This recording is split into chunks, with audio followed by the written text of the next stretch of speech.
Hi guys, Taylor from Daytime here, recapping This Is Us Season 4, Episode 2, The Pool Part 2. Whew. The only reason I remember that is because of the Pool Part 2, and it was Episode 2. Whew. So, I'll start with the present.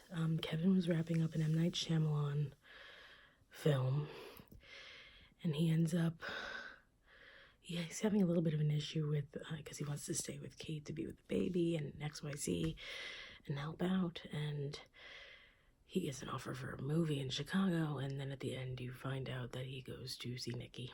And he will be meeting Jennifer Morrison next week, which was kind of a theory going around. Also in the present, they have found out that little baby Jack will be blind forever, and that they need to, they have a woman coming over to help them, figure out, Madison's there, Kevin's there, Miguel's there, Rebecca's there, to figure out what Jack will learn, as he's growing up when he's blind. But Kate's like, I don't want him to have any limits. XYZ, he will have no limits, blah, blah, blah. But at the same time, Toby's worried about her because he is raging all his stress at the gym while she is stress eating. And he lets Rebecca know that. So then, also in the present, the Pearsons are adjusting to life in Philadelphia. Tess wants a new haircut, which looks great, but there was a theory on Twitter that it was because she would make people think she was gay, whereas I'm not sure where her insecurities are. I do think that's part of it, but I also think it's just genuine being scared of a new school and stuff at that age. Of course, Annie's fine. Love Annie. Comedic relief. But Deja wants to ride the bus alone, and Randall was freaking out because she was riding the bus alone, and blah, blah, blah. So then they end up telling the girls that they play worst case scenario. I was like, oh, you wrote worst case scenario a couple of years ago. And then they all make up. And then I'm going to save what they do for the end because it's a really interesting tie-in for me personally. In the past, the kids, the littlest of the big threes are teenagers. Not teenagers, preteens. And they want to go to the pool again.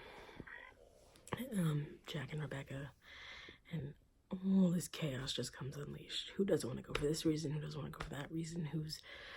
Kevin takes over Randall's friends because of music taste. Kate hangs out with these popular girls who lie to her and say this popular boy wants to kiss her, but it's another boy that meets her behind the Shake Shack, but she ends up being like, screw it, I'll kiss you. That's their first kiss. And I thought that was actually a really empowering scene for young Kate. Whereas the Randall Kevin storyline, man, Kevin was he wasn't he was a jerk when he was younger to Randall. I hope Randall wins that reading contest too. But yeah, and they realized they're in this weird growth as a family, and then we saw the big three as preschoolers because they flashed back to all their times at the pool, and I thought that was really nice. But the episode also ends with the Pearsons in Philadelphia running up the rocky steps, which made me happy cry, for reasons that I'll not go into here. But I needed that episode and that ending for that reason. I mentioned this in the Walking Dead recap. Clearly, you might be like, why is this as us in Young Sheldon, not in a weekly recap? It was just easier with Mr. Robot coming back and Walking Dead coming back, and me doing the double edition of Prodigal Son because it was a new show. It was just easier.